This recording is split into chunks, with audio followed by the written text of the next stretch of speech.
Hello friends, मैं विनय यादव आप लोगों का स्वागत करता हूं अपने यूट्यूब चैनल प्रभु यूपीपी पे। तो दोस्तों, आज हम बात करते हैं दिल्ली पुलिस भर्ती 2023 के बारे में, जो आने वाली है दिल्ली पुलिस की भर्ती 2023। तो इसके बारे में मैं पहले ही क्लियर कर देना चाहता हूं कि इसके बारे में जो भी जानकारी मैं दूंगा वो 2020 में आई हुई भर्ती, 2020 में आई हुई नोटिफिकेशन पर आधारित होगी। अगर इस बार कोई भर्ती में नए चेंजेस आते हैं, क्योंकि अभी नोटिफिकेशन नहीं आया है, तो अगर कोई नए चेंजेस आते हैं तो उसको अपने हिसाब से देख लीजिएगा। तो दोस्तों, पहला हमारा क्वेश्चन होता है कि आपकी एज और आपका चेस्ट कितना होना चाहिए। मैंने कुछ क्वेश्चन पहले ही नोट डाउन कर रखे, उनके आधार पर हम दिल्ली पुलिस का विश्लेषण करेंगे। तो पहला क्वेश्चन हमारा ये बनता है कि आपकी एज और आपका सीना कितना होना चाहिए। तो दोस्तों, दिल्ली पुलिस में भर्ती होने के लिए हमारी एज जो है वो 18 से 25 साल जनरल कैंडिडेट के लिए होनी चाहिए। हाँ दोस्तों, दिल्ली पुलिस पूरे भारत में पहली एक ऐसी पुलिस है जो अदर स्टेट की अपेक्षा हमको ज़्यादा उम्र सीमा, आयु सीमा देती है। अदर स्टेट में ज़्यादा से ज़्यादा 22 से 23 साल, 18 से 22 या 23 साल ही होता है, लेकिन दिल्ली पुलिस आपको 18 से 25 साल तक छूट देती है। अगर आप ओबीसी कैंडिडेट हैं तो आपको 3 साल का एज रिलैक्सेशन मिलता है और आप 25 से 28 मतलब 18 से 28 साल तक की एज में आप फॉर्म भर सकते हैं। लेकिन अगर आप वहीं पे एसटी या एससी कैंडिडेट हैं तो आपको 5 साल का एज रिलैक्सेशन मिलता है और आप 18 से 30 साल की एज तक दिल्ली पुलिस का फॉर्म भर सकते हैं।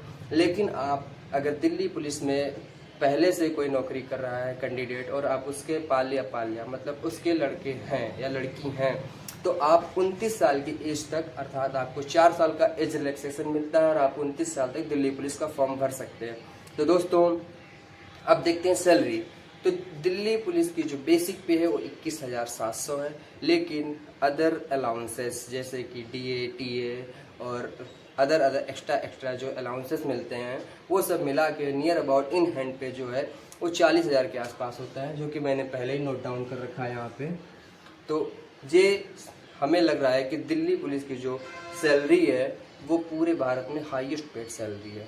इतनी सैलरी कहीं भी नहीं मिलती। उत्तर प्रदेश पुलिस में भी 4-5 साल नौकरी करने के बाद नियर अबाउट 34-35 हज़ार सैलरी होती है। ठीक है दोस्तों, तो अगला क्वेश्चन देखते हैं, आपकी एजुकेशनल क्वालिफिकेशन क्या होनी चाहिए। तो दिल्ली पुलिस में फॉर्म भरने के लिए आपकी एजुकेशनल क्वालिफिकेशन 10+2 अर्थात 12th या उसके समकक्ष होनी चाहिए। तो दोस्तों, मैं 10+2 क्यों बोल रहा हूँ, इसके पीछे एक रीजन है। आप डायरेक्ट इंटर हैं तो आप दिल्ली पुलिस का फॉर्म भर सकते हैं, लेकिन अगर आप हाई स्कूल के बाद कोई एक ऐसा डिप्लोमा कर लेते हैं, अर्थात 10th के बाद कोई एक ऐसा डिप्लोमा कर लेते हैं जो 12th के समकक्ष है, तो भी आप दिल्ली पुलिस का फॉर्म भर सकते हैं। दोस्तों, अब आती है बात सर्टिफिकेट की।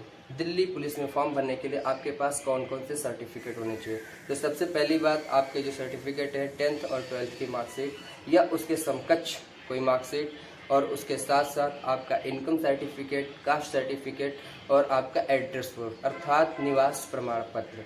तो दोस्तों, यहाँ पे एक लोचा होता है कास्ट सर्टिफिकेट का, ये जो मैंने पहले नोट डाउन किया है, ओबीसी, एससी, एसटी।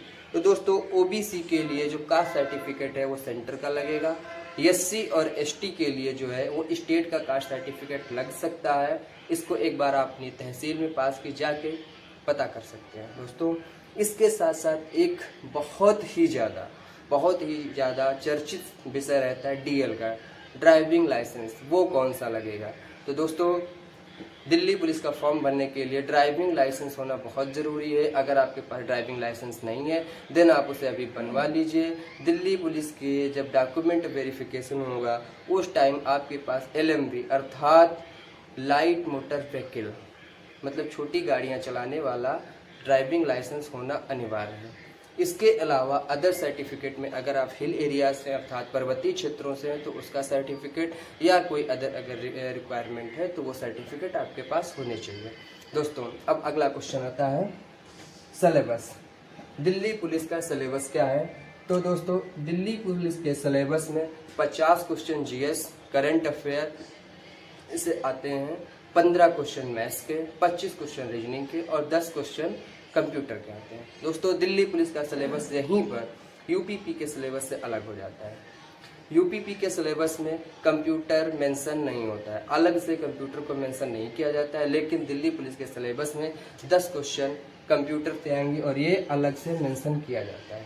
दोस्तों, जीएस के सिलेबस में current affair, history, polity, economy, geography etcetera आता है। दोस्तों उसके बाद हम बात करते हैं दिल्ली पुलिस के रनिंग की। दिल्ली पुलिस में रनिंग कितनी होती है? तो दोस्तों दिल्ली पुलिस में मेल कैंडिडेट्स 1600 मीटर की रनिंग 6 मिनट में कंप्लीट करते हैं। वहीं पे अगर फीमेल कैंडिडेट्स हैं तो वो 1600 मीटर की रेस 8 मिनट में, अगर आप एक्स सर्विसमैन हैं तो 1600 मीटर की रेस 7 मिनट में कंप्लीट करते हैं, जो कि मैंने पहले यहाँ पे नोट डाउन कर रखा है। उसके बाद बात आती है लॉन्ग जंप, हाई जंप की।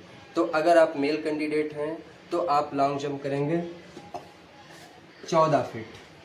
मेल कैंडिडेट के लिए long jump 14 feet, female candidate के लिए लॉन्ग जंप 10 फीट होती है।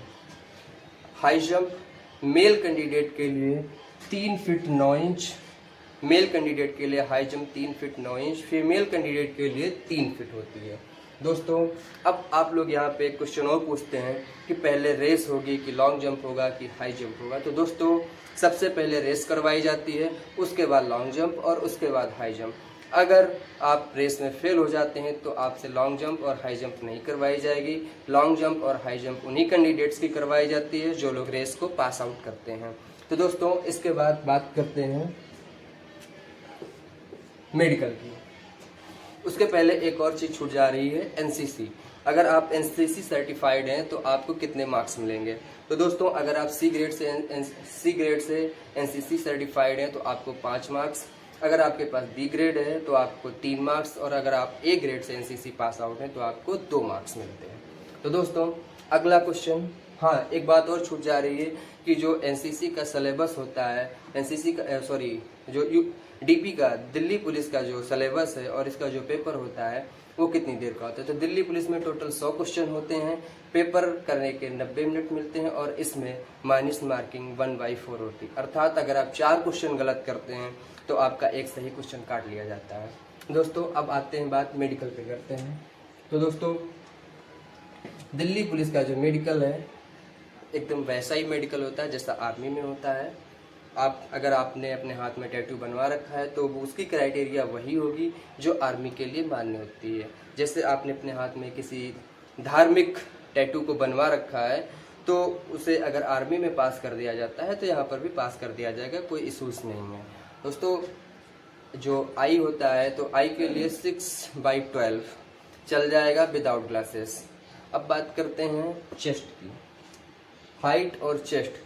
तो दिल्ली पुलिस के लिए आपकी जो हाइट है वो जनरल कैंडिडेट की 170 होनी चाहिए। दिल्ली पुलिस में height general candidate 170, OBC candidate 170 और एससी कैंडिडेट 170। लेकिन अगर आप एसटी कैंडिडेट हैं तो आपकी हाइट 165 मतलब 165 सेंटीमीटर होनी चाहिए। वहाँ पे आपको 5 सेंटीमीटर की छूट मिलती है। अगर आप हिल एरियाज से बिलोंग करते हैं अर्थात पर्वतीय क्षेत्र से आते हैं तो आपकी हाइट में 5 सेंटीमीटर की छूट मिलती है।